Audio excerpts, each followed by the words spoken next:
अस्सलाम वालेकुम स्टूडेंट्स। पिछली वीडियो के अंदर हमने रिपीटेड ऑब्जेक्ट्स की परमुटेशंस फाइंड आउट करना सीखी। आज की इस वीडियो के अंदर हम सर्कुलर परमुटेशन को डिस्कस करेंगे, सर्कुलर परमुटेशन को डिफाइन करेंगे और सर्कुलर परमुटेशन फाइंड आउट करने के जो मेथड्स हैं उनको हम यहाँ पर डिस्कस करेंगे।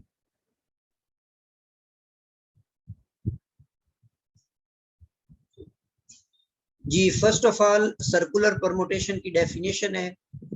सर्कुलर परमुटेशन को हम इस तरह से डिफाइन करते हैं, the permutation of things, arrangements of things which can be represented by the points on a circle are called circular permutations। हमने पिछले दो टॉपिक्स पढ़े, एक तो आपने परमुटेशंस विदाउट रेपिटेशंस को पढ़ा और एक हमने परमुटेशंस विद रेपिटेशन पढ़ा। तो यहाँ पर मैं उसको मेंशन कर देता हूं कि एक हमने परमुटेशन पढ़ी थी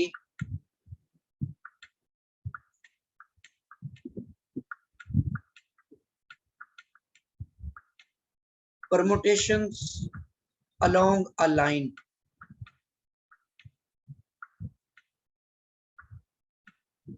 अलोंग अ लाइन मतलब इसके अंदर आपने ऑब्जेक्ट्स को अरेंज करना था एक लाइन में, एक लाइन के अलोंग। जैसे आप 3 लेटर्स यूज कर लेते हैं, एक आप ए ले लेते हैं और एक आपके पास बी है और एक आपके पास है सी। तो अब ये 3 ऑब्जेक्ट्स हैं जिनको हमने एक लाइन में अरेंज कर दिया है। अब इसकी फिर आगे 2 टाइप्स हमने पढ़ी। फर्स्ट टाइप जिसके अंदर हमने एक्सरसाइज 7.2 को किया था, उसमें हमने किया था विदाउट रेपिटेशन। फर्स्ट केस हमारे पास था विदाउट रेपिटेशन।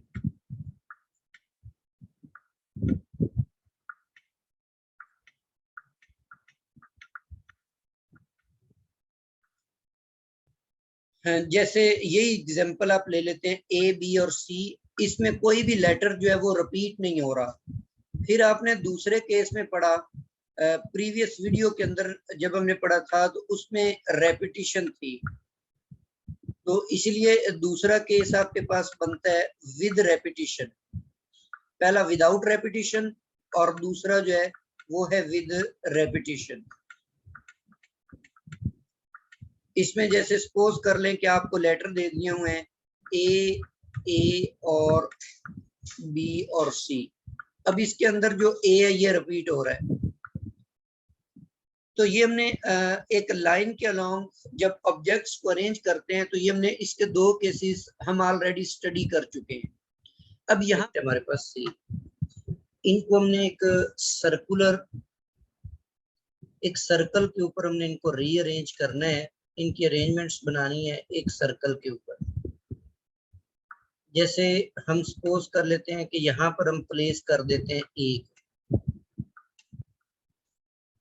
और यहाँ पे हम प्लेस कर देते हैं बी को, और इसी तरह यहाँ पर हम प्लेस कर देते हैं सी को। तो एक अरेंजमेंट तो हमारे पास ये आ जाएगी।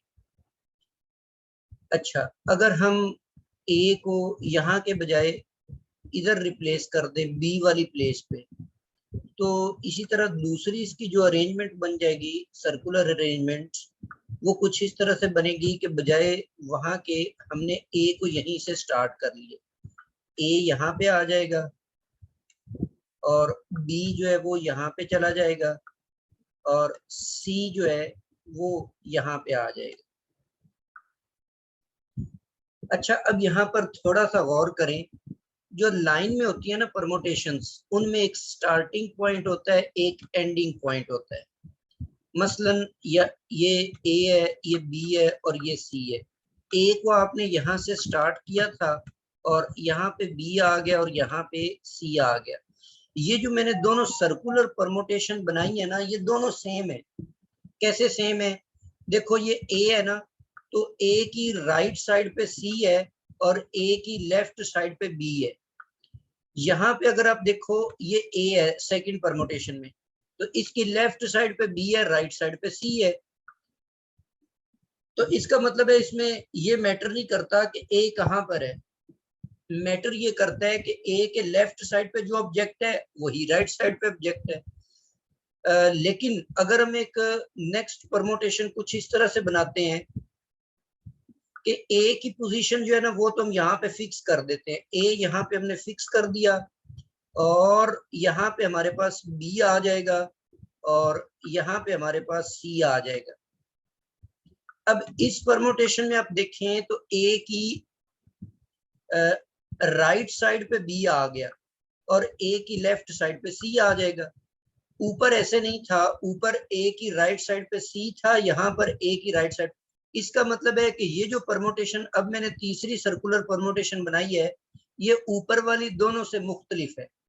तो इससे फिर हमें एक आइडिया मिला कि आपने जो परमोटेशन होती है ना सर्कुलर परमोटेशन, उसके अंदर हमें एक नंबर फिक्स करना पड़ता है, एक ऑब्जेक्ट की पोजीशन फिक्स करके उसके हिसाब से हमें बाकी बनानी पड़ती है। जैसे लाइन वाली परमोटेशन में स्टार्टिंग पॉइंट था, अब सर्कल में तो वो स्टार्टिंग वाला तो हो नहीं सकता, जहां से आप मर्जी स्टार्ट करें, लेकिन उससे ये होता है कि सिमिलर सर्कुलर परमोटेशन आने लगती हैं। तो इसका मतलब है कि सर्कुलर परमोटेशन के अंदर आप जब एक ऑब्जेक्ट को फिक्स कर देंगे तो जो बाकी बचेंगे उनको आप परम्यूट कर सकते हैं। देखो जैसे हमने यहाँ पर फिक्स किसको किया है, ए को, तो ये जो सेकंड सर्कल बना हुआ है इसमें ए को यहाँ पे फिक्स करके ये सी लिया हुआ है, ये बी लिया हुआ है, तो मैंने ए को फिक्स ही रखा अपनी पोजीशन पर और बी और सी को परम्यूट कर दिया, बी इधर आ गया और सी यहाँ पे आ गया। तो इसका मतलब ये है कि हमें अगर हमारे पास नंबर इसकी जो परमोटेशन हैं वो टोटल ऑब्जेक्ट्स हमारे पास 3 थे, टोटल ऑब्जेक्ट्स जो हमारे पास 3 हैं, लेकिन परमोटेशंस की तादाद हमारे पास 2 बनी है, 2 डिफरेंट परमोटेशंस इससे बन जाएंगी।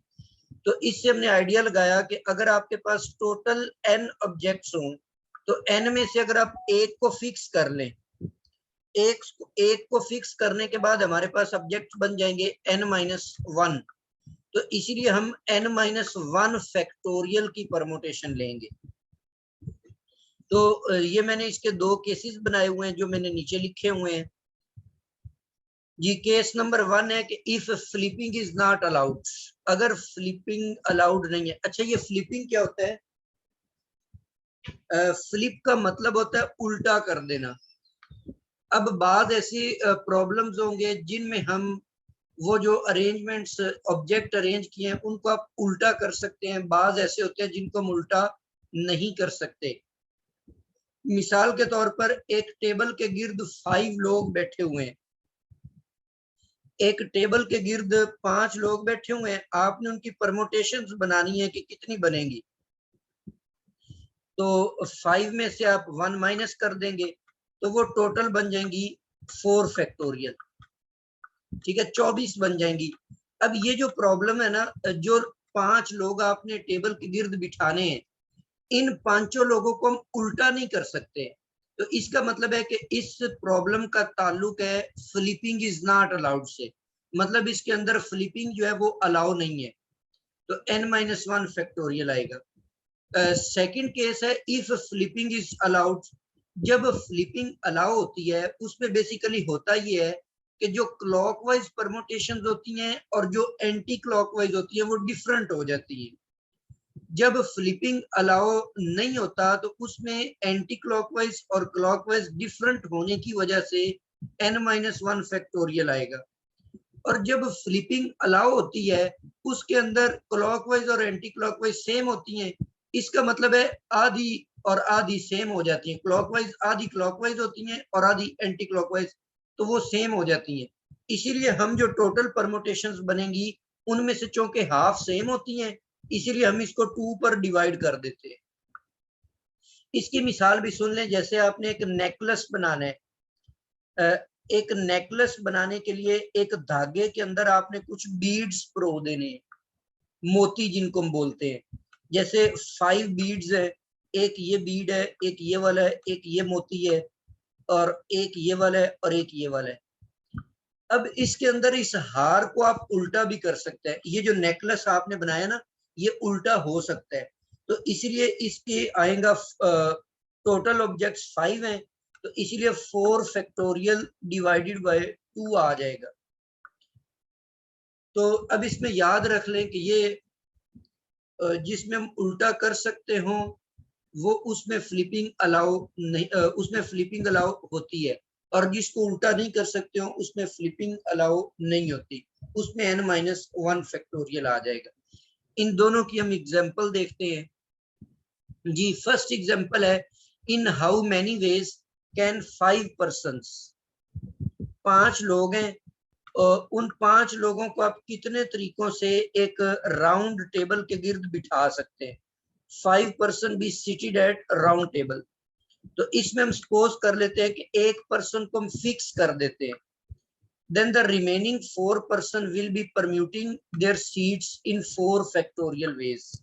तो इसीलिए नंबर ऑफ अरेंजमेंट्स आपके पास बन जाएगी 4 फैक्टोरियल, दैट आर 24 जी। एग्जांपल ये है कि इन हाउ मेनी वेज। अच्छा, ये जो सर्कुलर परमोटेशन वाला ना, ये आमतौर पर इंटरव्यू में भी इस तरह के सवाल पूछ लेते हैं।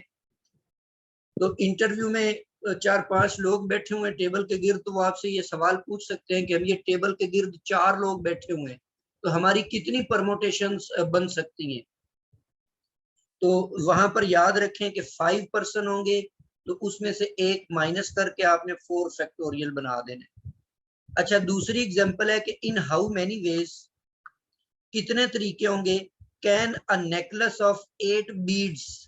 बीड्स कहते हैं मोती, जो हार में परोए हुए मोती होते हैं ना, वो बीड्स कहलाते हैं। नेकलेस हार को कहते हैं। 8 मोती आपके पास हैं, उनसे आपने एक हार बनाना है, और वो सारे जो बीड्स हैं या मोती हैं वो डिफरेंट कलर्स के हैं। तो इसमें हम ऐसा करेंगे कि इफ 1 बीड इज फिक्स्ड, अगर एक बीड को हम फिक्स कर लेते हैं, तो रिमेनिंग जो 7 बीड्स है will permute in 7 factorial veg. तो नंबर ऑफ अरेंजमेंट्स होगी 7 फैक्टोरियल, लेकिन एक हार को फ्लिप किया जा सकता है।